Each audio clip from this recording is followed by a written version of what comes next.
नमस्ते दोस्तों, एक बार फिर से आपका बहुत बहुत स्वागत है हमारे चैनल पर। आज की कहानी उन सभी के लिए है जो कभी न कभी रात को बिस्तर पर करवटें बदलते रहे हैं, जब सारी दुनिया सो रही होती है और आपका मन हजार उलझनों में फंसा होता है।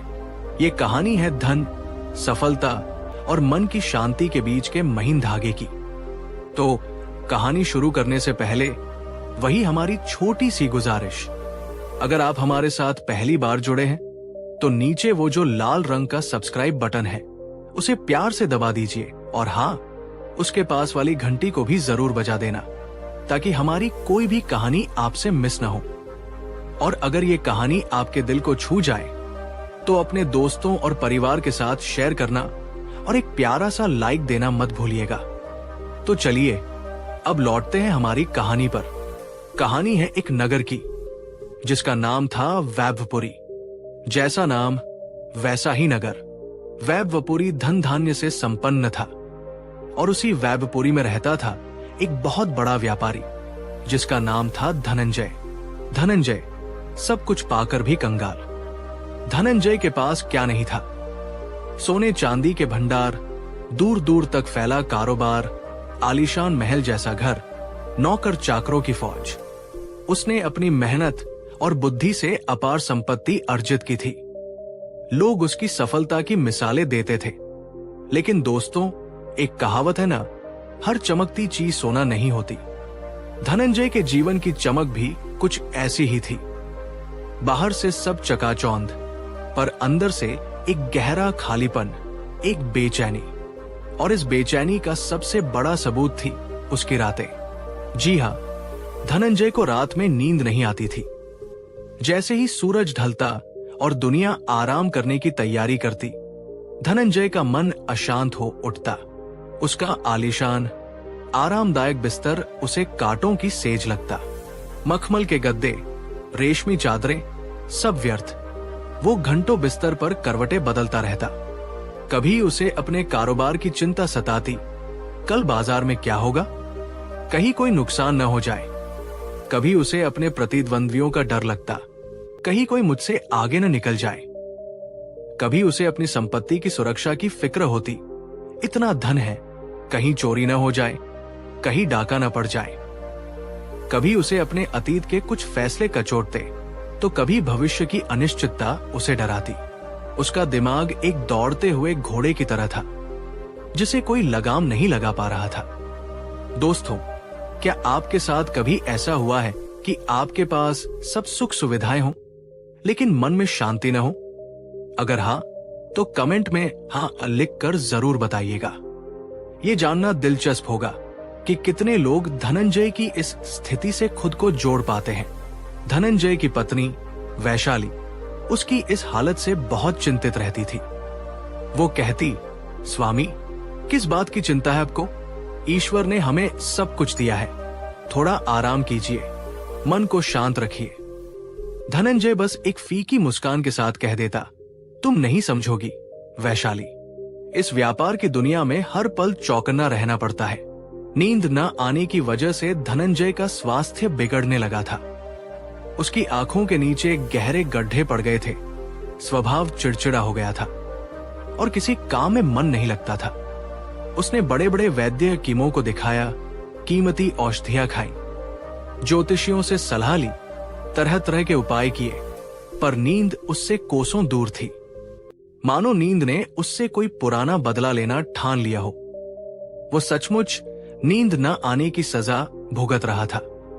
एक दिन धनंजय अपने कारोबार के सिलसिले में एक दूर देश की यात्रा पर निकला। यात्रा लंबी और थका देने वाली थी। रास्ते में एक पड़ाव पर उसने सुना कि पास के ही एक आम के बगीचे में तथागत बुद्ध अपने भिक्षु संघ के साथ ठहरे हुए हैं। लोग उनकी ज्ञान की, उनकी करुणा की और उनके द्वारा दिखाए गए शांति के मार्ग की बड़ी प्रशंसा कर रहे थे। धनंजय स्वभाव से तार्किक और कुछ हद तक अहंकारी भी था। उसे लगता था कि ये साधु संतों की बातें उसके जैसे व्यावहारिक व्यापारी के लिए नहीं है। भला एक भिक्षु मेरी क्या मदद करेगा? उसने सोचा। उसके पास न धन है न संपत्ति, वो क्या जाने व्यापार की चिंताएं, लेकिन कहीं न कहीं उसके मन के एक कोने में एक क्षीण सी आशा भी थी। वो इतने उपाय करके थक चुका था कि अब किसी भी संभावना को नकारना नहीं चाहता था। क्या पता, उसने सोचा, शायद कोई राह मिल ही जाए। हिम्मत करके धनंजय उस आम्रवन की ओर चल पड़ा। जब वो वहां पहुंचा तो देखा कि बुद्ध एक वृक्ष के नीचे शांत सौम्य मुद्रा में बैठे थे। उनके चेहरे पर एक अद्भुत आभा थी, जिसे देखकर ही मन को एक अजीब सी ठंडक महसूस हो रही थी। उनके चारों ओर भिक्षु और आम लोग बैठे ध्यानमग्न होकर उनकी बातें सुन रहे थे। प्रवचन समाप्त होने पर बुद्ध ने उपस्थित लोगों को अपने प्रश्न रखने का अवसर दिया। धनंजय, जो अब तक भीड़ में छिपा खड़ा था, धीरे धीरे आगे बढ़ा। उसके कदम भारी थे, मन में संकोच था, पर नींद की कमी से उत्पन्न हुई पीड़ा उसे बुद्ध के सम्मुख ले ही आई। उसने हाथ जोड़कर कहा, हे तथागत, मैं धनंजय वैभपुरी का एक व्यापारी हूं। संसार की दृष्टि में मेरे पास सब कुछ है, धन, संपत्ति, मान सम्मान, किंतु मैं वह चीज खो बैठा हूं जो एक निर्धन व्यक्ति के पास भी सहज उपलब्ध होती है। रात की नींद, महीनों से मैं ठीक से सो नहीं पाया हूं। हर रात मेरे लिए एक सजा की तरह होती है।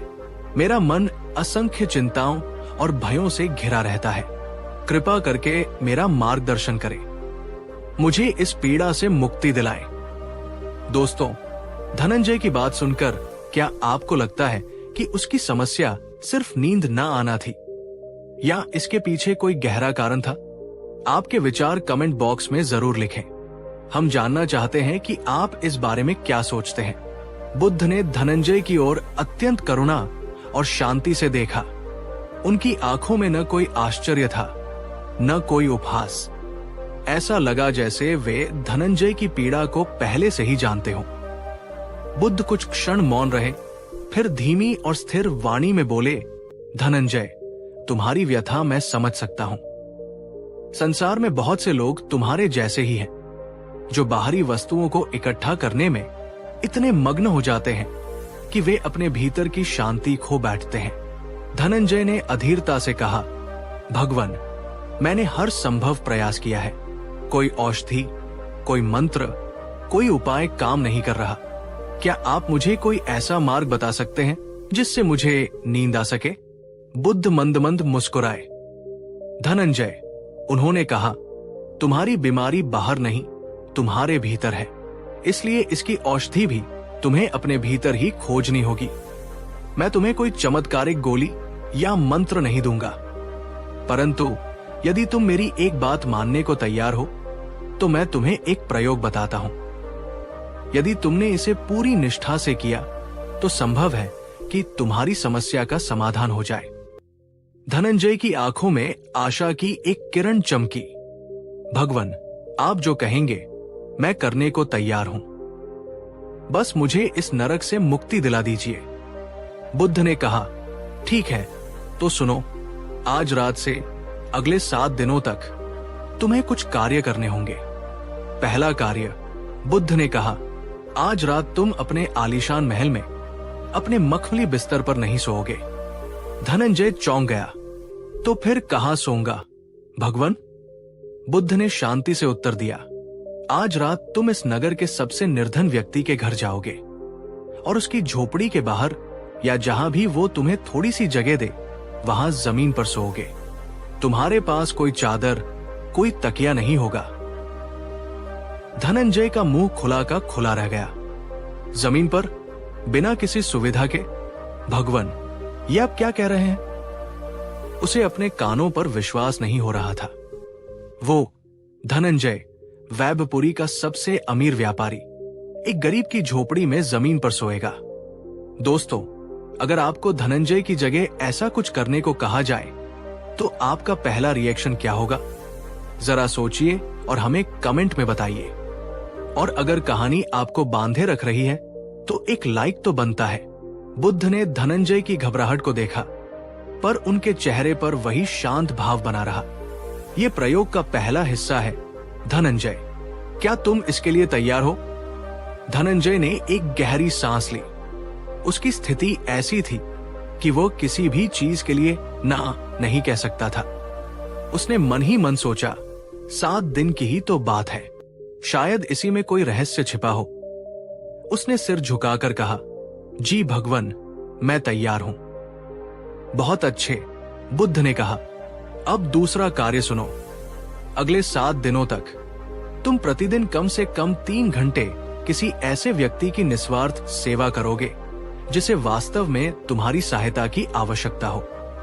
ये सेवा ऐसी होनी चाहिए जिसके बदले में तुम्हें किसी प्रशंसा, धन या लाभ की अपेक्षा न हो। तुम बीमारों की सेवा कर सकते हो, भूखों को भोजन करा सकते हो या किसी असहाय की मदद कर सकते हो। धनंजय के लिए यह भी एक नई बात थी।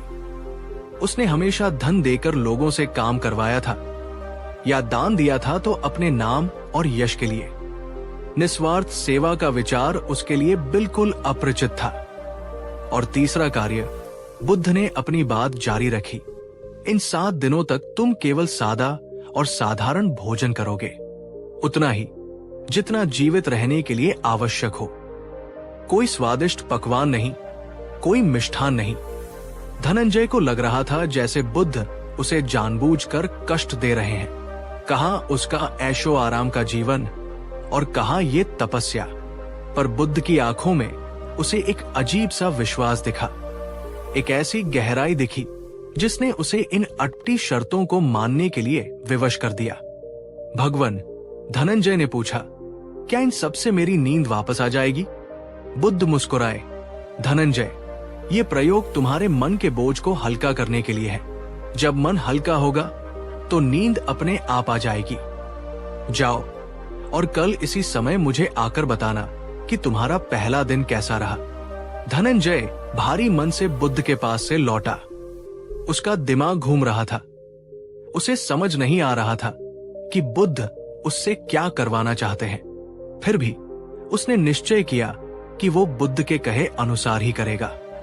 उसने अपने सेवकों को आदेश दिया कि वे नगर के सबसे निर्धन व्यक्ति का पता लगाएं। जल्द ही पता चला कि नगर के बाहरी छोर पर एक बूढ़ी विधवा औरत रहती थी, जिसकी झोपड़ी लगभग टूटने की कगार पर थी। रात को धनंजय साधारण वस्त्र पहनकर चुपचाप उस झोपड़ी की ओर चल पड़ा। जब वो वहां पहुंचा तो बूढ़ी औरत उसे देखकर डर गई। धनंजय ने उसे बुद्ध की आज्ञा के बारे में बताया और झोपड़ी के बाहर जमीन पर सोने की अनुमति मांगी। बूढ़ी औरत आश्चर्यचकित थी, पर उसने सहमति दे दी। धनंजय ने अपनी रेशमी उत्तरीय को जमीन पर बिछाया और लेट गया। कठोर ठंडी जमीन, मच्छरों का भिनभिनाना और आसपास से आती अजीबोगरीब आवाजें, उसे एक पल के लिए भी नींद नहीं आई। उसका शरीर अकड़ गया था और मन में बार बार यही विचार आ रहा था, मैं कहां आकर फंस गया। इससे तो मेरे महल का बिस्तर ही अच्छा था, भले ही नींद ना आती हो। वो पूरी रात करवटें बदलता रहा, कभी क्रोधित होता, कभी निराश। सुबह जब वो उठा तो उसका शरीर दुख रहा था और मन और भी ज्यादा अशांत था। दोस्तों, यहां एक सवाल है, क्या आपको लगता है कि बुद्ध का ये तरीका सही था? क्या सच में ऐसे कठोर उपायों से मन की शांति मिल सकती है?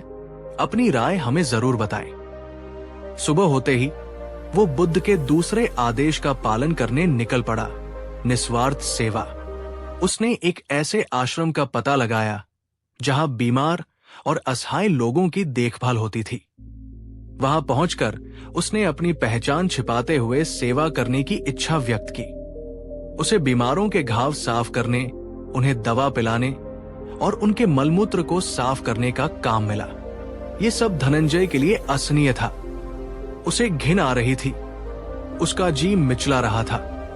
उसने जीवन में कभी ऐसे काम नहीं किए थे। कई बार उसके मन में आया कि सब छोड़कर भाग जाए, लेकिन बुद्ध को दिया वचन उसे रोके हुए था। जैसे तैसे उसने 3 घंटे पूरे किए। उसका शरीर थककर चूर हो गया था और मन ग्लानि से भर गया था। दोपहर में उसने रूखा सूखा भोजन किया, जो उसे गले से नीचे नहीं उतर रहा था। शाम को जब वो बुद्ध के पास पहुंचा तो वो लगभग रोने की स्थिति में था। भगवन, उसने कहा, ये मुझसे नहीं होगा। मैं आज रात भी नहीं सो पाया और दिन भर जो मैंने किया उससे मेरा मन और भी ज्यादा व्यथित हो गया है। कृपा करके मुझे कोई और उपाय बताएं। बुद्ध ने शांत भाव से उसकी सारी बात सुनी। फिर उन्होंने कहा, धनंजय, बीज बोते ही फल नहीं मिलता। धैर्य रखो। तुमने आज जो अनुभव किया वो उन लाखों लोगों का प्रतिदिन का जीवन है जिनके पास तुम्हारी तरह सुविधाएं नहीं हैं। तुमने आज पहली बार दूसरों के दुख को इतने करीब से देखा है। ये अनुभव तुम्हारे मन पर जमी हुई स्वार्थ की परत को हटाने में मदद करेगा। जाओ और अपने प्रयोग को जारी रखो। धीरे धीरे आता बदलाव। धनंजय निराश मन से लौट आया। अगली रात भी उसके लिए कठिन थी, पर शायद पिछली रात से थोड़ी कम। दिन में जब वो सेवा करने गया तो उसे बीमारों के चेहरों पर एक अजीब सी कृतज्ञता दिखी। एक बूढ़े व्यक्ति ने, जिसका घाव धनंजय ने साफ किया था, कांपते हाथों से उसका हाथ पकड़कर उसे धन्यवाद दिया। उस स्पर्श में, उस धन्यवाद में कुछ ऐसा था जिसने धनंजय के मन को छुआ। तीसरे दिन जब वो सेवा कर रहा था तो उसका ध्यान अपने घिन या असुविधा पर कम और उन बीमार लोगों की पीड़ा पर ज्यादा जाने लगा। उसने देखा कि थोड़ी सी सेवा से भी उनके चेहरों पर कितनी राहत आ जाती है। उस दिन भोजन भी उसे उतना बुरा नहीं लगा।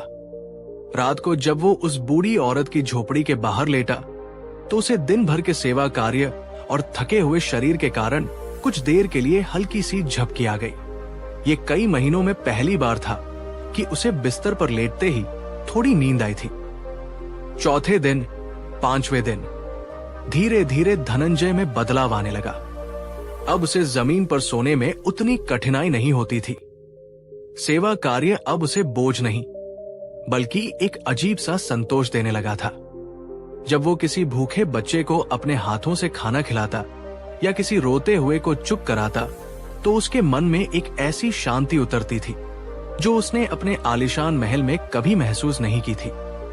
उसकी चिंताएं, जो पहले पहाड़ जैसी लगती थी, अब छोटी लगने लगी थी। उसे अपने धन, अपने व्यापार की चिंता अब उतनी नहीं सताती थी। सातवें दिन की रात जब धनंजय उस बूढ़ी औरत की झोपड़ी के बाहर लेटा तो उसे दिन भर की सेवा के बाद गहरी थकान महसूस हो रही थी। उसका मन आज अद्भुत रूप से शांत था। न कोई भय, न कोई चिंता। वो लेटा और कुछ ही क्षणों में गहरी, स्वप्न रहित नींद में सो गया। ऐसी नींद जैसी वो बरसों से नहीं सोया था। अगली सुबह जब वो उठा तो वो खुद को तरोताजा और हल्का महसूस कर रहा था। उसके चेहरे पर एक नई चमक थी। वो सीधे बुद्ध के पास पहुंचा। भगवन, उसने बुद्ध के चरणों में सिर रखते हुए कहा, आपका चमत्कार हो गया। मैं कल रात सोया, भगवन, बहुत गहरी नींद सोया। कई वर्षों बाद मुझे ऐसी शांति मिली है। मैं आपका आभारी हूं। बुद्ध मुस्कुराए। धनंजय, ये चमत्कार मैंने नहीं, तुमने स्वयं किया है। मैंने तो बस तुम्हें मार्ग दिखाया था। परंतु भगवन, धनंजय ने पूछा, ये सब कैसे हुआ? इन साधारण से कार्यों में ऐसा क्या था जिसने मेरी बरसों पुरानी समस्या को दूर कर दिया? बुद्ध ने समझाया, धनंजय, तुम्हारी नींद की समस्या का कारण तुम्हारा मन था, जो निरंतर अपने स्वार्थ, अपनी चिंताओं और अपने भयों में उलझा रहता था। जब तुम अपने आलीशान बिस्तर पर सोते थे तो तुम्हारा मन तुम्हारे धन, तुम्हारे व्यापार और तुम्हारी असुरक्षाओं के इर्द गिर्द घूमता रहता था। जब मैंने तुम्हें जमीन पर सोने को कहा तो तुम्हारा ध्यान तुम्हारी शारीरिक असुविधा पर गया और कुछ हद तक उन लोगों की कठिनाइयों पर जिनके पास तुम्हारी तरह साधन नहीं है। इससे तुम्हारे मन का केंद्र थोड़ा बदला। जब मैंने तुम्हें निस्वार्थ सेवा करने को कहा तो तुमने दूसरों के दुख को देखा, उनकी पीड़ा को महसूस किया। जब तुम दूसरों की मदद करते हो तो तुम्हारे अंदर करुणा का भाव जागृत होता है। ये करुणा तुम्हारे अहंकार को कम करती है और तुम्हारे मन को शुद्ध करती है। दूसरों की सेवा में तुम्हें जो संतोष मिला, उसने तुम्हारे मन को उन व्यर्थ की चिंताओं से मुक्त कर दिया जो तुम्हें सोने नहीं देती थी। और जब तुमने सादा भोजन किया तो तुमने अपनी इंद्रियों को वश में करना सीखा। अत्यधिक भोगविलास भी मन को अशांत करते हैं। संक्षेप में, धनंजय, जब तुम, मैं और मेरा से हटकर दूसरों के बारे में सोचने लगे, दूसरों की भलाई में अपना सुख ढूंढने लगे, तो तुम्हारा मन शांत हो गया। और शांत मन ही गहरी नींद का आधार है। तुम्हारी नींद न आने की सजा समाप्त हुई, क्योंकि तुमने अपने जीवन का केंद्र बदल दिया।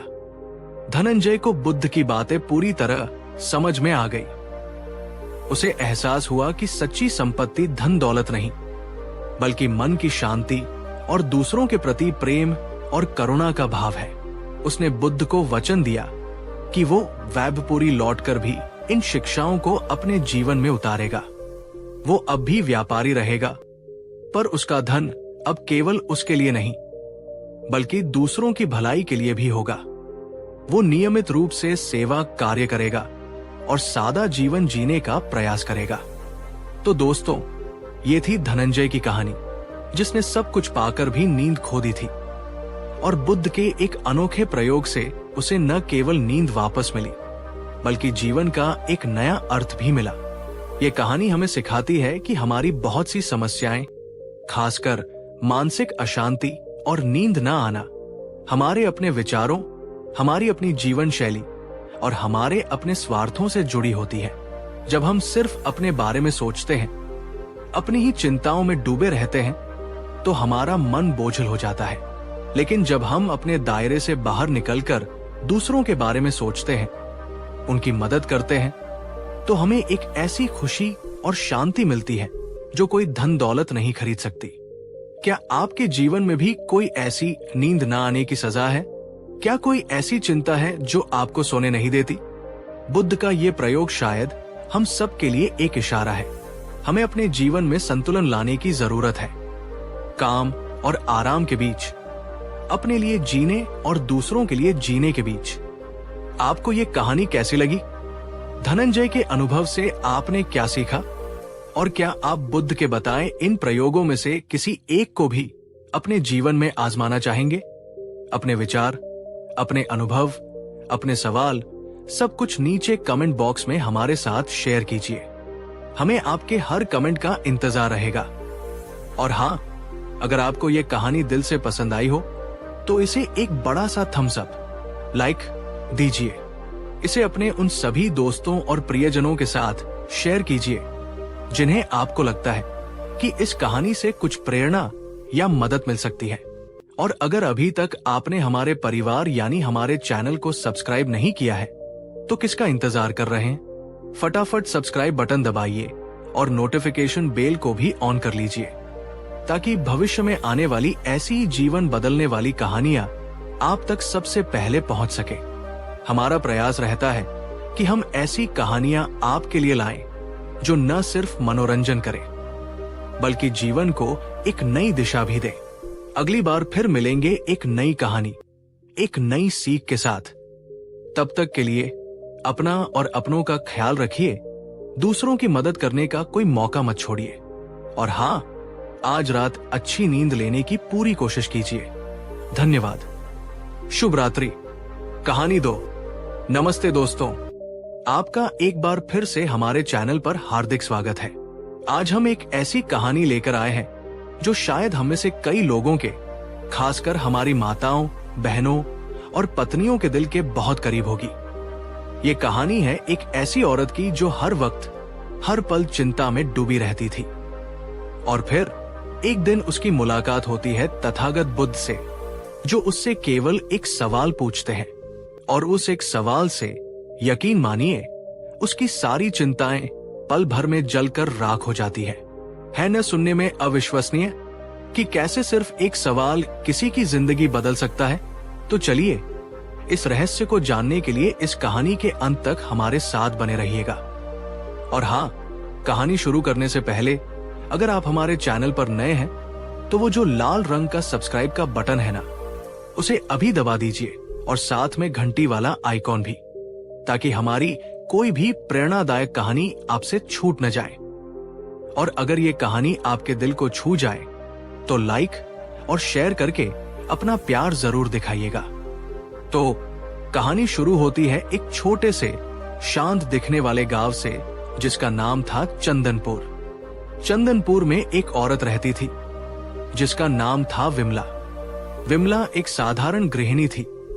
उसका पति एक छोटा मोटा काम करता था, 2 प्यारे बच्चे थे और एक छोटा सा घर था।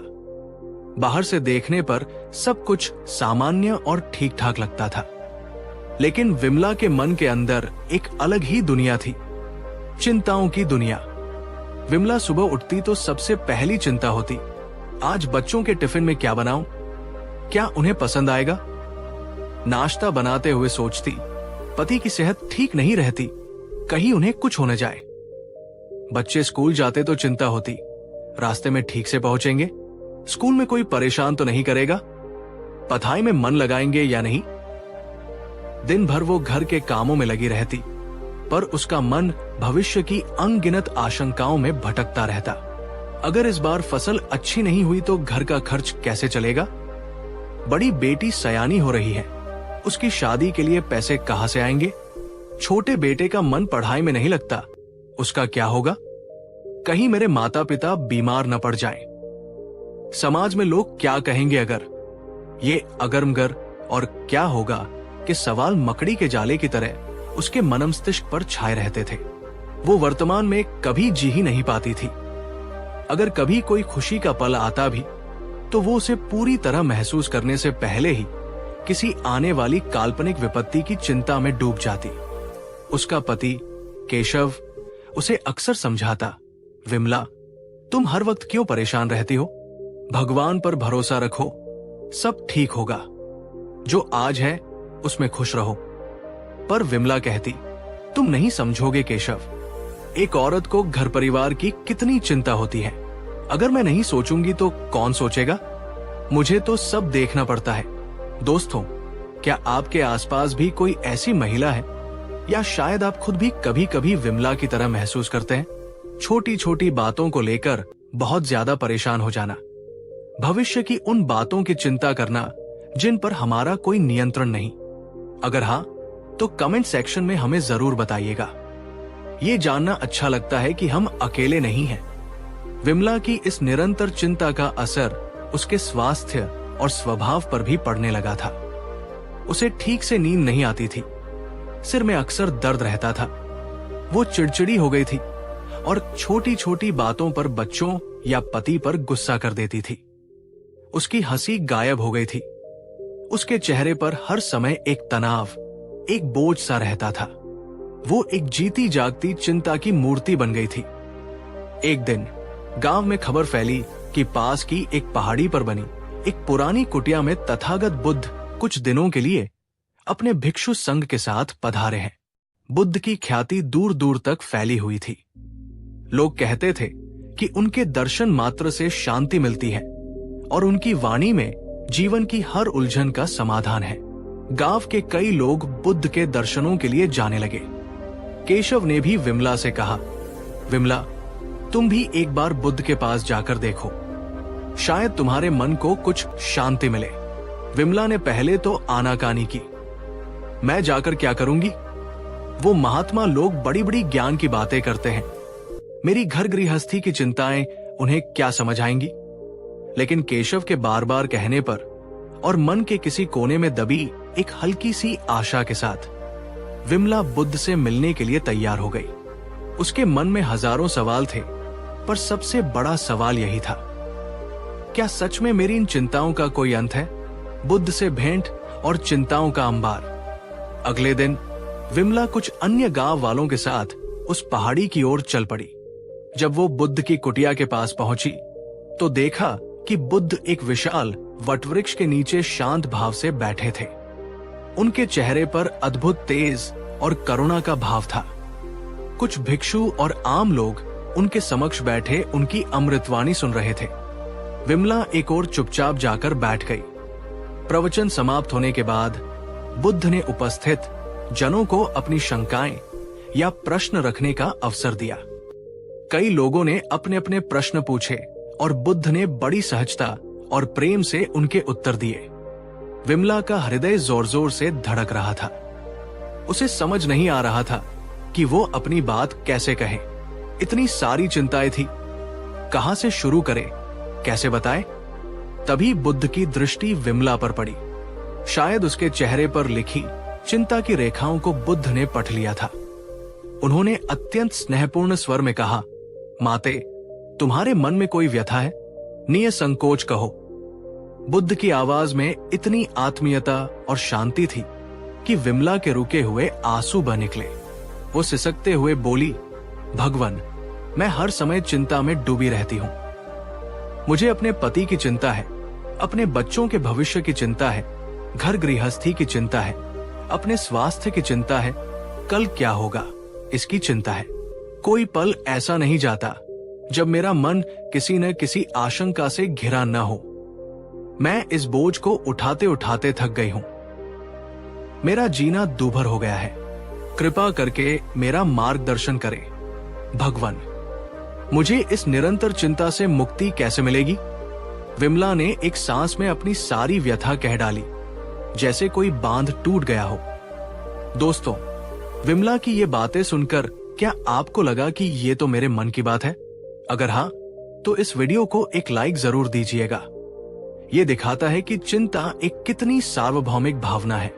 बुद्ध ने विमला की पूरी बात बड़े ध्यान और करुणा से सुनी। जब विमला चुप हुई तो कुछ क्षण के लिए वहां पूर्ण शांति छा गई। सभी लोग उत्सुकता से देख रहे थे कि बुद्ध विमला की इस जटिल समस्या का क्या समाधान बताते हैं। क्या वो उसे कोई लंबा उपदेश देंगे, कोई साधना बताएंगे या कोई चमत्कार करेंगे? बुद्ध का वह एक अचूक सवाल। बुद्ध ने विमला की ओर देखा। उनके चेहरे पर एक हल्की सी मुस्कान थी। उन्होंने किसी भी प्रकार की भूमिका नहीं बांधी, कोई लंबा चौड़ा प्रवचन नहीं दिया। उन्होंने विमला से केवल एक बहुत ही सीधा और सरल सा सवाल पूछा। बुद्ध ने कहा, माते, क्या तुम मुझे कोई ऐसी चिंता बता सकती हो जो वास्तव में आज, अभी, इसी क्षण तुम्हारे सामने खड़ी हो, न कि तुम्हारे मन में? विमला ये सवाल सुनकर चौंक गई। उसे उम्मीद थी कि बुद्ध कोई गूढ़ बात कहेंगे, कोई कठिन उपाय बताएंगे, पर यह सवाल तो बहुत ही साधारण सा था। एक पल के लिए तो उसे समझ ही नहीं आया कि क्या जवाब दे। वो सोचने लगी, मेरे पति की सेहत, उसने कहना शुरू किया, पर फिर रुक गई। केशव तो अभी घर पर थे और सुबह तो ठीक ठाक ही लग रहे थे, तो ये चिंता अभी इसी क्षण तो नहीं थी। मेरे बच्चों का भविष्य, वो फिर सोचने लगी। बच्चे अभी स्कूल में थे या शायद घर लौट आए होंगे। उनका भविष्य तो आने वाले कल की बात थी। अभी इसी क्षण की समस्या तो नहीं थी। घर का खर्च, हाँ, ये एक चिंता थी, पर अभी इसी क्षण तो उसके सिर पर कोई छत गिरने वाली नहीं थी या कोई भूखा नहीं था। विमला ने अपने मन में अपनी सारी चिंताओं की सूची को एक एक करके टटोलना शुरू किया। क्या अभी इसी क्षण उसका पति बीमार बिस्तर पर पड़ा है? नहीं। क्या अभी इसी क्षण उसके बच्चे किसी मुसीबत में हैं? नहीं। क्या अभी इसी क्षण उसके घर में खाने को एक दाना नहीं है? नहीं। क्या अभी इसी क्षण उसके सिर पर कोई कर्ज का तगादा करने वाला खड़ा है? नहीं। वो जितना सोचती जाती उतना ही उसे आश्चर्य होता जाता। उसकी सारी चिंताएं, जो उसे पहाड़ जैसी भारी लगती थी, या तो अतीत की किसी घटना से जुड़ी थी या भविष्य की किसी काल्पनिक आशंका से, वर्तमान क्षण में, अभी इसी पल उसके सामने कोई भी वास्तविक ठोस चिंता खड़ी नहीं थी। ये एहसास उसके लिए एक बिजली के झटके जैसा था। दोस्तों, बुद्ध का ये सवाल कितना शक्तिशाली है ना? अगर यही सवाल आपसे पूछा जाए तो आपका क्या जवाब होगा? अपनी कौन सी चिंता को आप अभी इसी क्षण की वास्तविक समस्या कहेंगे? जरा सोचिए और अपने विचार हमें कमेंट में बताइए। ये आत्ममंथन बहुत जरूरी है। विमला बुद्ध के उस एक सवाल के जाल में जैसे उलझ गई थी।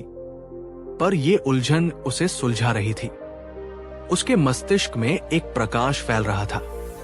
उसे ये समझ आने लगा था कि वो जिन चीजों को लेकर दिन रात घुलती रहती है, वे या तो अभी हुई नहीं है या होकर बीत चुकी है।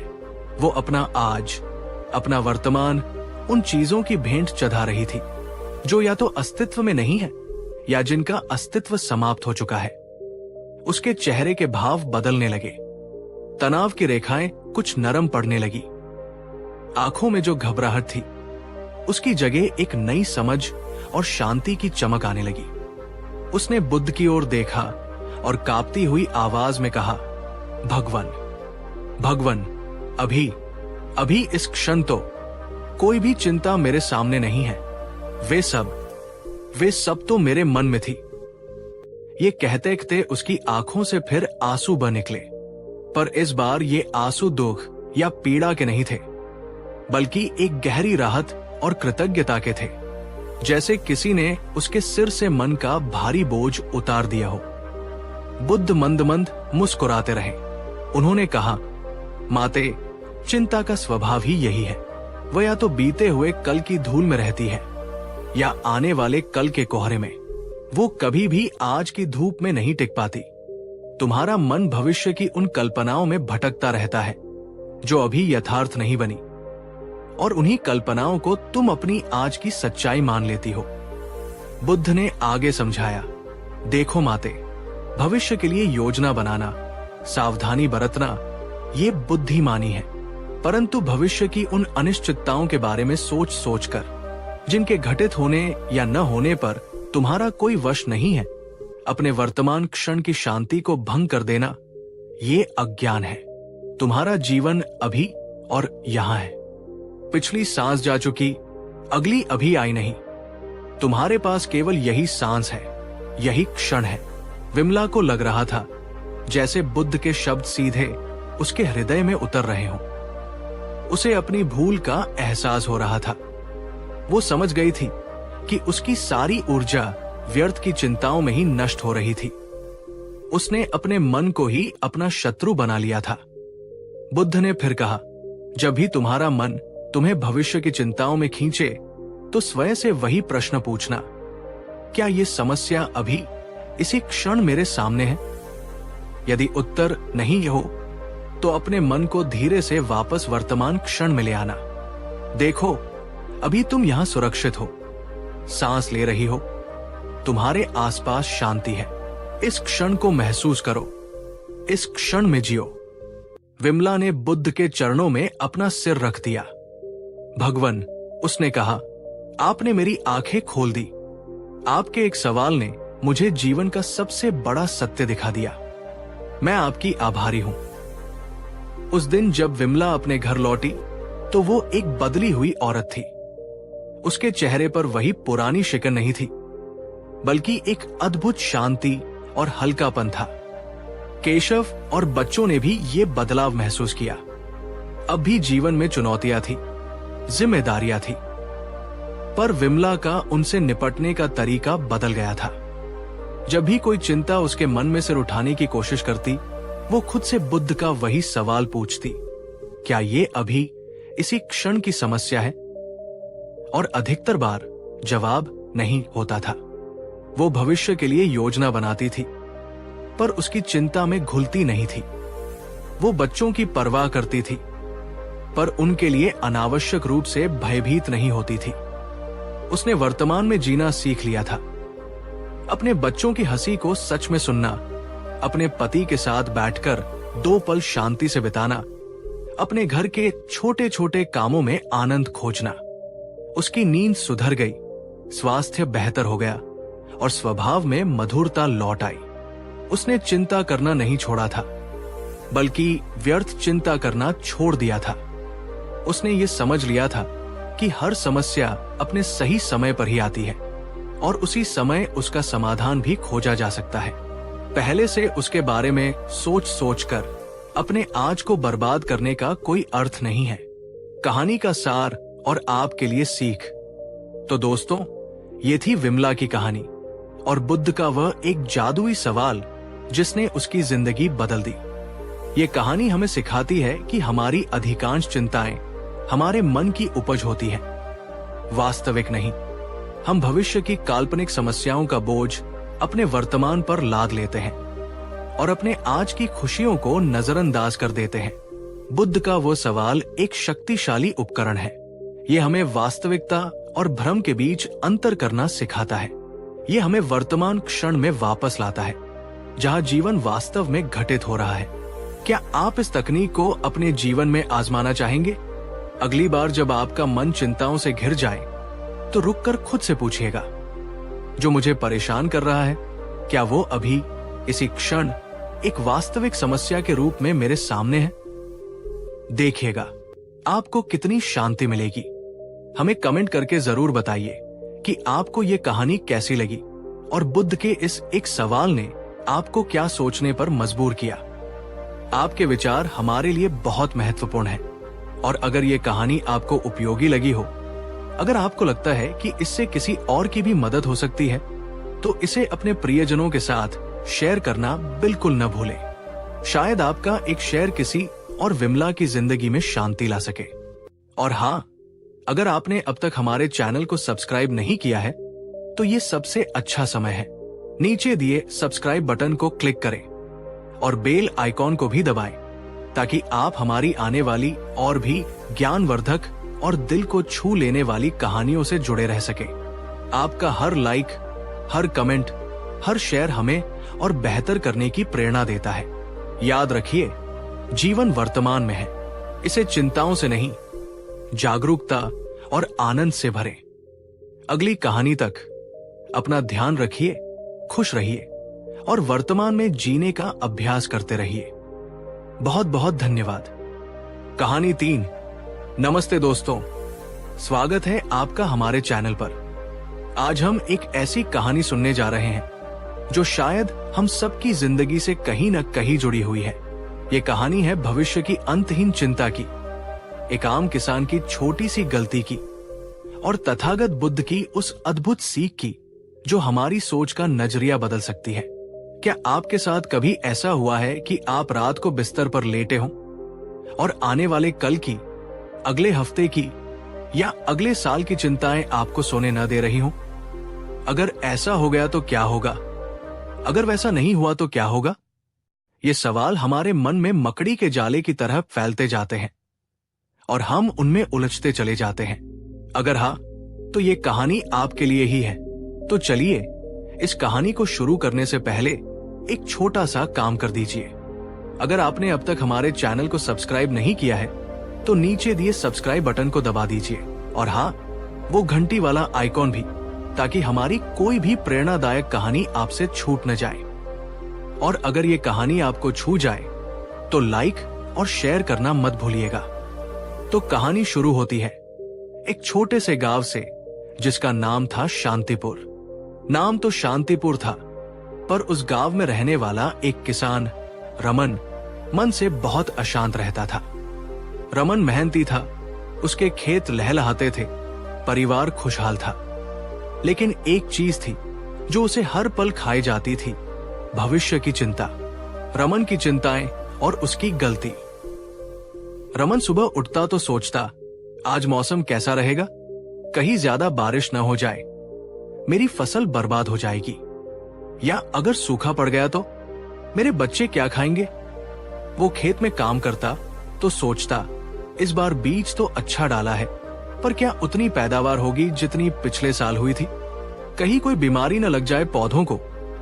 शाम को घर लौटता तो सोचता, अगले साल बेटी की शादी करनी है, पैसे कहां से आएंगे? अगर फसल अच्छी नहीं हुई तो कर्ज कैसे चुकाऊंगा? उसकी पत्नी शांति उसे अक्सर समझाती, रमन, इतना क्यों सोचते हो? भगवान पर भरोसा रखो, सब अच्छा होगा। आज में जियो, आज का काम अच्छे से करो। पर रमन की चिंताएं कम नहीं होती।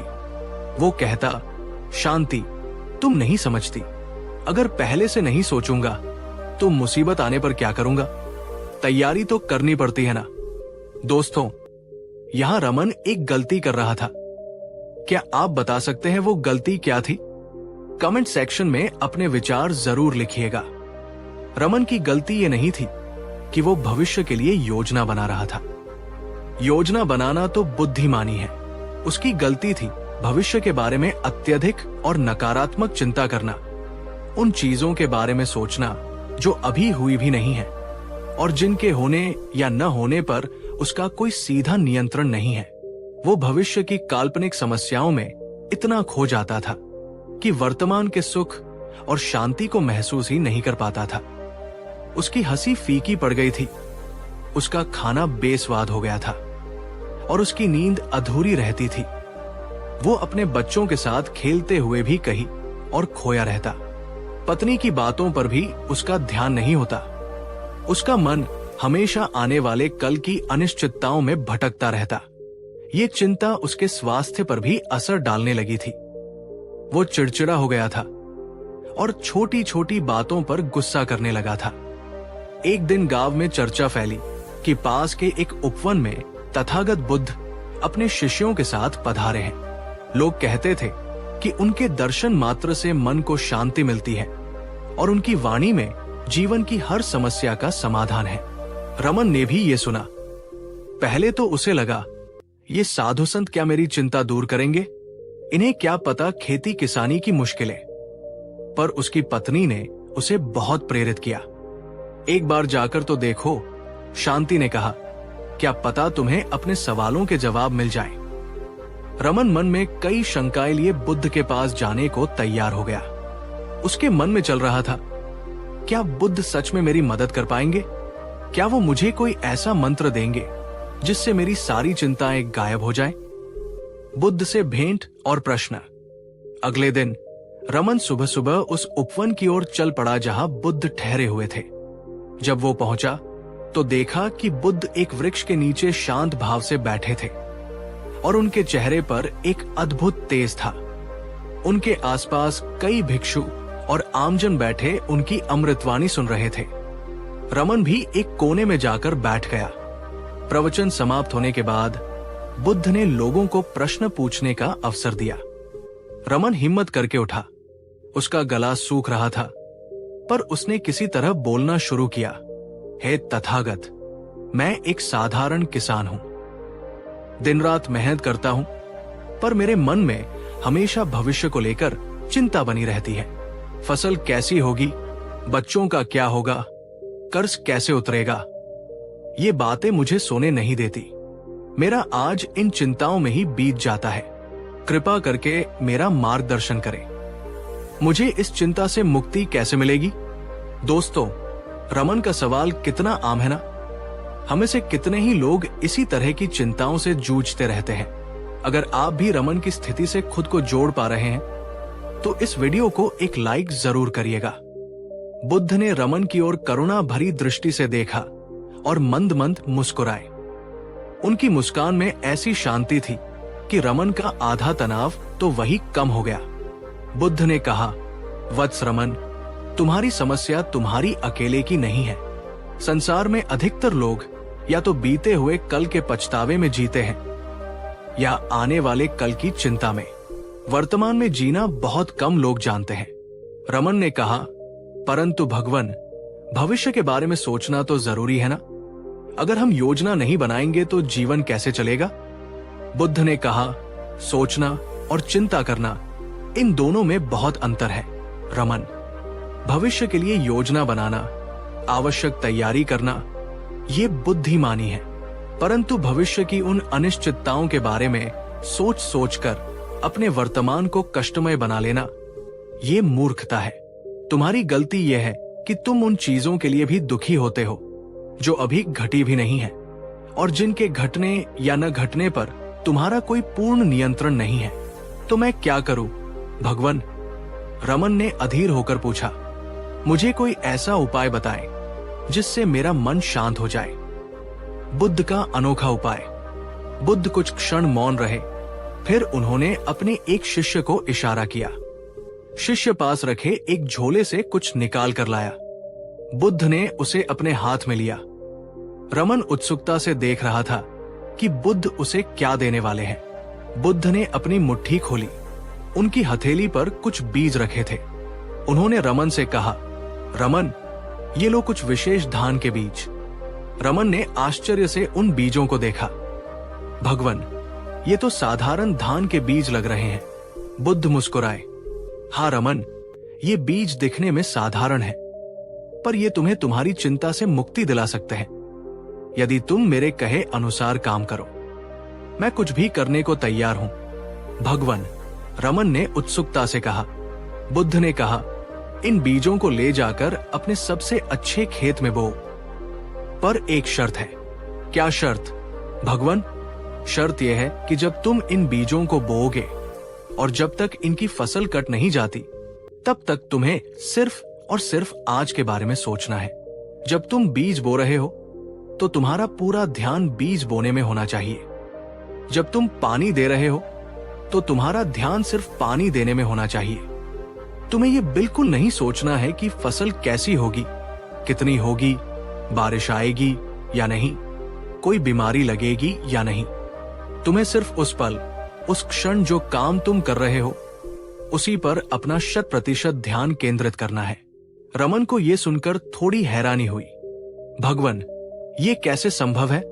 मन तो बंदर की तरह है, यहां वहां कूदता रहता है। मैं इसे सिर्फ आज में कैसे बांध कर रखूंगा? बुद्ध ने कहा, अभ्यास से रमन, अभ्यास से। जब भी तुम्हारा मन भविष्य की चिंता में भटके, उसे धीरे से पकड़कर वापस वर्तमान के काम पर ले आओ। सोचो कि आज इन पौधों को स्वस्थ रहने के लिए क्या चाहिए? क्या उन्हें पानी चाहिए? क्या उन्हें खाद चाहिए? क्या आसपास कोई खरपतवार उगाई है जिसे हटाना है? बस आज का काम पूरी ईमानदारी और लगन से करो। कल की चिंता कल पर छोड़ दो। बुद्ध ने आगे कहा, तुम्हारी असली गलती भविष्य की योजना नहीं, बल्कि भविष्य की व्यर्थ चिंता है। तुम कर्म पर ध्यान देने के बजाय फल की चिंता में डूबे रहते हो। फल तुम्हारे हाथ में नहीं है, कर्म तुम्हारे हाथ में है। तो अपने कर्म को श्रेष्ठ बनाओ, फल स्वतः श्रेष्ठ मिलेगा। दोस्तों, बुद्ध की ये बात कितनी गहरी है। हम अक्सर परिणाम की चिंता में अपने प्रयास को ही कमजोर कर देते हैं। क्या आपके साथ भी ऐसा होता है? कमेंट करके बताएं कि आप बुद्ध की इस सीख के बारे में क्या सोचते हैं। और हाँ, अगर कहानी में यहां तक मजा आ रहा है तो शेयर बटन दबाकर अपने दोस्तों और परिवार वालों के साथ भी इसे साझा करें। शायद किसी और को भी रमन की तरह अपनी चिंता का हल मिल जाए। रमन बुद्ध के चरणों में नतमस्तक हुआ, उनसे बीज लिए और अपने गांव लौट आया। उसके मन में बुद्ध के शब्द गूंज रहे थे, सिर्फ आज पर ध्यान दो। अगले दिन रमन ने उन विशेष बीजों को अपने खेत में बोने का निश्चय किया। जैसे ही उसने बीज बोना शुरू किया, उसके मन में वही पुरानी चिंताएं उठने लगी। क्या ये बीज उगेंगे भी? कहीं कीड़े न खा जाएं? लेकिन तभी उसे बुद्ध की बात याद आई। उसने गहरी सांस ली और अपने मन को वापस बीज बोने के काम पर लगाया। उसने ध्यान दिया कि मिट्टी ठीक से पोली है या नहीं, बीज सही गहराई पर जा रहा है या नहीं। ये आसान नहीं था। उसका मन बार बार भविष्य की ओर भागता था। हर बार जब मन भटकता, वो उसे धीरे से वर्तमान में खींच लाता। अभी मेरा काम है बीज बोना और मैं इसे अच्छे से करूंगा। दिन बीतते गए। रमन रोज सुबह खेत पर जाता। वो पौधों को पानी देता तो उसका पूरा ध्यान पानी देने पर होता। वो देखता कि पानी हर पौधे की जड़ तक पहुंच रहा है या नहीं। वो खरपतवार निकालता तो उसका ध्यान सिर्फ खरपतवार निकालने पर होता। जब भी मन में चिंता उभरती, अगर ओले पड़ गए तो वो तुरंत खुद को टोकता, अभी ओले नहीं पड़े हैं, अभी मेरा काम है इन पौधों की देखभाल करना। धीरे धीरे रमन ने महसूस किया कि उसका मन शांत रहने लगा है। जब वो सिर्फ वर्तमान के काम पर ध्यान केंद्रित करता तो चिंताएं अपने आप पीछे छूट जाती थी। उसे अपने काम में आनंद आने लगा, वैसा आनंद जो उसने सालों से महसूस नहीं किया था। उसकी पत्नी शांति ने भी उसमें ये बदलाव देखा। रमन अब कम चिड़चिड़ा रहता था। वो शाम को घर लौटकर बच्चों के साथ खेलता, शांति से बातें करता। उसके चेहरे पर एक नई चमक आ गई थी। एक दिन शांति ने पूछा, रमन, तुम आजकल बहुत बदले हुए लग रहे हो। क्या बुद्ध ने तुम्हें कोई चमत्कारिक औषधि दी थी? रमन मुस्कुराया। हाँ शांति, उन्होंने मुझे एक चमत्कारिक औषधि दी है, वर्तमान में जीने की कला। उन्होंने मुझे सिखाया कि भविष्य की चिंता करने से बेहतर है आज के अपने कर्म को सर्वश्रेष्ठ बनाना। समय बीता और रमन के खेत में वे विशेष बीज अंकुरित हुए, पौधे बने और उनमें बालियां लहलहाने लगी। फसल बहुत अच्छी हुई, इतनी अच्छी जितनी रमन ने कभी कल्पना भी नहीं की थी। लेकिन इस बार फसल की अच्छाई से ज्यादा खुशी रमन को इस बात की थी कि उसने चिंता मुक्त होकर काम करना सीख लिया था। फसल कटने के बाद रमन एक बार फिर बुद्ध के दर्शनों के लिए गया। इस बार उसके मन में कोई शंका या चिंता नहीं थी, बल्कि कृतज्ञता का भाव था। उसने बुद्ध के चरणों में प्रणाम किया और कहा, हे तथागत, आपके दिए बीजों ने न केवल मेरे खेत में भरपूर फसल दी, बल्कि मेरे जीवन को भी बदल दिया। मैं समझ गया हूं कि भविष्य की चिंता एक ऐसा बोझ है जिसे हम व्यर्थ ही ढोते रहते हैं। असली सुख और शांति वर्तमान में ही है। बुद्ध ने उसे आशीर्वाद दिया और कहा, रमन, याद रखना, जीवन एक यात्रा है, मंजिल नहीं। हर दिन एक नया अवसर है। अपने आज को पूरी जागरूकता और समर्पण के साथ जियो। भविष्य की योजनाएं बनाओ, पर उसकी चिंता में अपने आज की शांति भंग मत करो। जो बीज तुमने बोया था वो सिर्फ धान का बीज नहीं था, वो सजगता का बीज था, वर्तमान में जीने की कला का बीज था। रमन ने बुद्ध की इस सीख को अपने जीवन का मूल मंत्र बना लिया। वो अब भी भविष्य के लिए योजना बनाता था, पर चिंता नहीं करता था।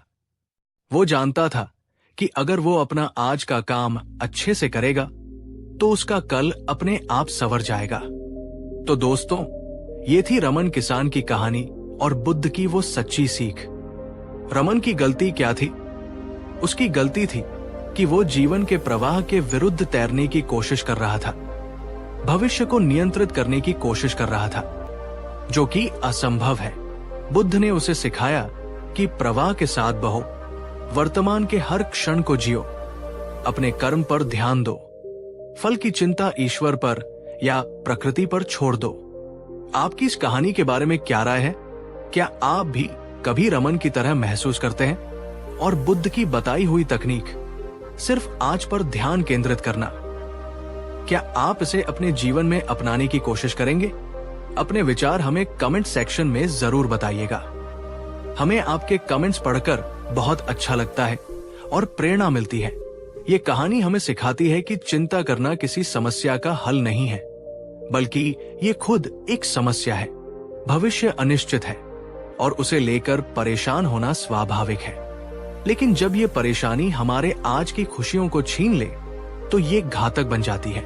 बुद्ध का बताया अनोखा उपाय कोई जादू नहीं था, बल्कि ये मन को साधने की एक व्यावहारिक तकनीक थी। जब हम अपने मन को वर्तमान के काम में पूरी तरह लगा देते हैं तो उसे अतीत के पछतावे या भविष्य की चिंताओं में भटकने का अवसर ही नहीं मिलता। तो चलिए हम सब भी रमन की तरह अपने जीवन में इस सीख को उतारने का प्रयास करें। अपने हर दिन को, हर काम को पूरी जागरूकता और समर्पण के साथ करें। छोटी छोटी चीजों में खुशियां ढूंढें। अगर आपको ये कहानी पसंद आई हो और आपको लगता है कि इसने आपके जीवन को या आपकी सोच को थोड़ा भी सकारात्मक रूप से प्रभावित किया है, तो कृपया इस वीडियो को लाइक करें। आपके एक लाइक से हमारा मनोबल बहुत बढ़ता है और इसे अपने दोस्तों, परिवारजनों और उन सभी लोगों के साथ शेयर करें जिन्हें आपको लगता है कि इस कहानी से मदद मिल सकती है। और हाँ, अगर आपने अभी तक हमारे चैनल को सब्सक्राइब नहीं किया है तो अभी कर लें और बेल आइकॉन को भी दबा दें, ताकि आप हमारी आने वाली ऐसी ही ज्ञानवर्धक और प्रेरणादायक कहानियों को मिस न करें। आपके मन में कोई और विषय हो जिस पर आप कहानी सुनना चाहते हो या कोई प्रश्न हो तो वो भी आप कमेंट्स में लिख सकते हैं। हम कोशिश करेंगे कि आपके लिए वैसी सामग्री ला सके। याद रखिए, जीवन अनमोल है, इसे चिंताओं में नहीं बल्कि जागरूकता और आनंद के साथ जीना है। आपका आज ही आपका भविष्य बनाता है। कहानी 4।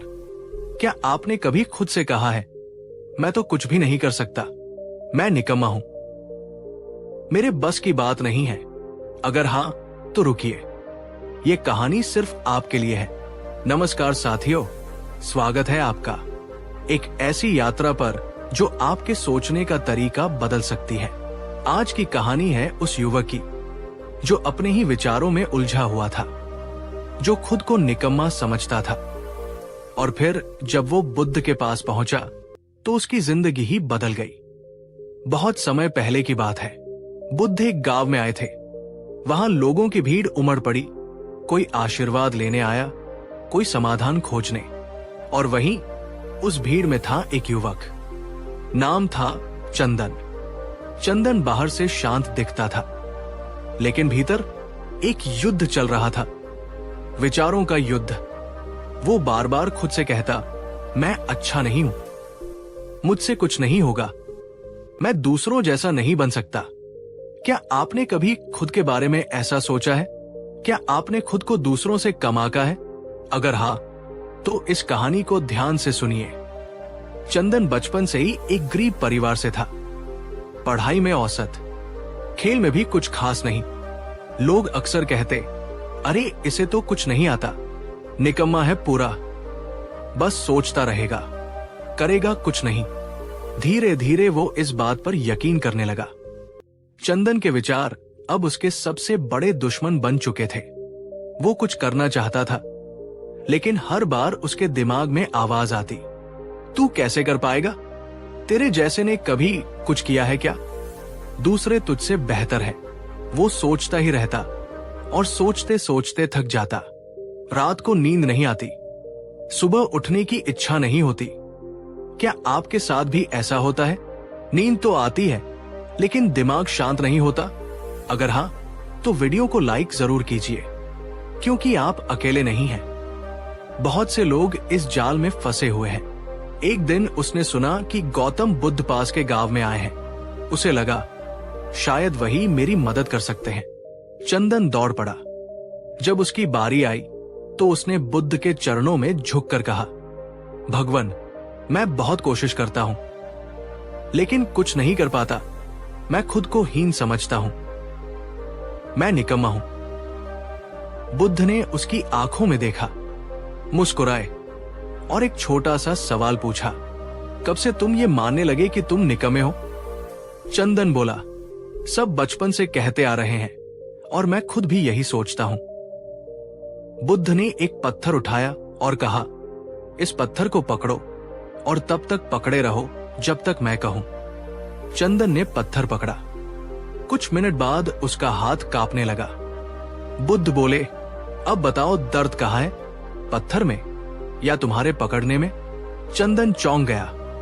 दर्द मेरे पकड़ने में है। बुद्ध मुस्कुराए और बोले, बस यही बात तुम्हारी जिंदगी पर लागू होती है। वो विचार जो तुमने बचपन से पकड़े हुए हैं, निकम्मा हूं, लायक नहीं हूं, ये पत्थर है, तुम उन्हें छोड़ सकते हो, लेकिन तुमने उन्हें पकड़ रखा है। क्या आपने भी कुछ विचार ऐसे पकड़ रखे हैं जो आपको तोड़ रहे हैं? अगर हां, तो कमेंट करके बताइए। किस सोच ने आपको रोका है जिंदगी में आगे बढ़ने से? बुद्ध ने चंदन को ध्यान सिखाया। हर दिन बैठो, आंखें बंद करो और खुद से एक वाक्य बोलो, मैं सक्षम हूं, मैं बदल सकता हूं, मैं प्रकाश की ओर बढ़ रहा हूं। शुरुआत में उसे अजीब लगता, लेकिन दिन बीते, विचार बदले। अब चंदन सोचता, मैं कोशिश कर सकता हूं, सीख सकता हूं, मैं बदल सकता हूं। कुछ महीनों बाद वही चंदन अब गांव के बच्चों को पढ़ा रहा था। उसकी भाषा में आत्मविश्वास था, उसकी आंखों में चमक। लोग पूछते, क्या हुआ इसे? ये तो वही चंदन है ना? और चंदन मुस्कुराता, मैंने सोचना बंद नहीं किया, बस दिशा बदल दी। अब मैं खुद को गिराने की नहीं, उठाने की सोचता हूं। अगर आप भी अपनी सोच की दिशा बदल दें, तो जिंदगी को भी बदल सकते हैं। सोच को दोष मत दो, बस उसे सही रास्ता दिखाओ। आप आज क्या सोच रहे हैं, खुद के बारे में, अपने भविष्य के बारे में? क्या आप खुद को कमजोर, असफल, लायक नहीं मानते हैं? तो आज ही एक नई शुरुआत करें। हर दिन उठिए और खुद से कहिए, मैं वही बनूंगा जो मैं सोचता हूं, और आज मैं सोच रहा हूं कि मैं श्रेष्ठ हूं। अगर ये कहानी आपके दिल को छू गई तो लाइक जरूर करें, नीचे कमेंट करें आपने कौन सा विचार पकड़ रखा है जो आपको रोक रहा है, और इस वीडियो को शेयर करें उन सभी दोस्तों के साथ जो खुद को कम आंकते हैं। और हाँ, चैनल को सब्सक्राइब करना ना भूलें, ऐसी ही जीवन बदलने वाली कहानियों के लिए। सोच बदलो तो जीवन बदलेगा। और याद रखो, बुद्ध वही है जो जागता है, और जगना सबसे पहले अपनी सोच से होता है। जैसे जैसे समय बीता, चंदन की सोच सकारात्मक होती गई। अब वो हर सुबह ध्यान करता, खुद से कहता, मैं सीखने के लिए बना हूं, मैं कर सकता हूं, मैं बदल रहा हूं। लेकिन जीवन केवल सोच से नहीं चलता, परीक्षा भी लेता है। और एक दिन परीक्षा आई। गांव के विद्यालय में एक शिक्षक की आवश्यकता थी। गांव के बड़े बुजुर्गों ने बैठक बुलाई। चंदन वहां पहुंचा और बोला, मैं बच्चों को पढ़ा सकता हूं। सब चौंक गए। एक आदमी बोला, अरे ये वही चंदन है ना जो बोल नहीं पाता था, अब मास्टर बनना चाहता है। भीड़ हंसने लगी। कोई उसकी बात को गंभीरता से नहीं ले रहा था। चंदन की आंखों में आंसू आ गए, लेकिन इस बार हारने वाले नहीं थे। वो बोला, शायद आप सबने मुझे पहले जैसा देखा हो, लेकिन मैं अब वैसा नहीं हूं। मैंने खुद को बदल लिया है, और अगर आपको यकीन नहीं तो मुझे एक दिन का मौका दीजिए। क्या कभी आपने भी ऐसा महसूस किया है कि दुनिया आपको आपके अतीत से आंकती है, जबकि आपने खुद को भीतर से बदल लिया हो? अगर हाँ, तो कमेंट में यस लिखिए और बताइए आप किस बदलाव की यात्रा पर हैं। पंचों ने एक दिन की अनुमति दे दी। अगले दिन चंदन ने पढ़ाना शुरू किया। बच्चों ने उसकी बातें ध्यान से सुनी। वो उनकी भाषा समझता था, क्योंकि वो खुद उन्हीं जैसा था। उसने उदाहरणों से समझाया, कहानियां सुनाई, और बच्चों को सिर्फ पढ़ाया नहीं, उन्हें सोचने सिखाया। शाम होते होते गांव के लोग कक्षा के बाहर खड़े थे। सब आश्चर्यचकित थे। एक बुजुर्ग बोला, मैंने अपने जीवन में पहली बार किसी को बच्चों को इस तरह पढ़ाते देखा है। चंदन को स्थायी शिक्षक बना दिया गया। अब वो गांव के लिए एक प्रेरणा था। वो लड़का जिसे कभी निकम्मा कहा गया, अब गुरुजी बन चुका था। लेकिन सबसे बड़ी बात ये नहीं थी कि उसे नौकरी मिली। सबसे बड़ी बात थी, अब वो खुद को स्वीकार कर चुका था। कुछ महीने बाद चंदन फिर से बुद्ध से मिलने पहुंचा। उसने कहा, भगवान, आपने मुझे वो दिया जो दुनिया कभी नहीं दे सकी, विश्वास। आज मैं वही बन गया हूं जो मैंने सोचना शुरू किया था।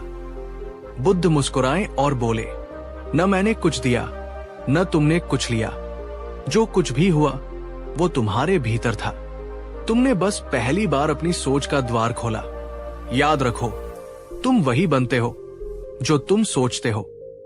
दोस्तों, अगर चंदन अपनी सोच से खुद को बदल सकता है तो आप भी बदल सकते हैं। फर्क बस इतना है, क्या आप सच में बदलना चाहते हैं? अगर इस कहानी ने आपको झकझोरा हो तो वीडियो को लाइक और शेयर जरूर करें। कमेंट करके बताइए आपकी सोच में आज क्या परिवर्तन आया। और हाँ, सब्सक्राइब करना मत भूलिए, क्योंकि अगली कहानी और भी गहराई में ले जाएगी आपको।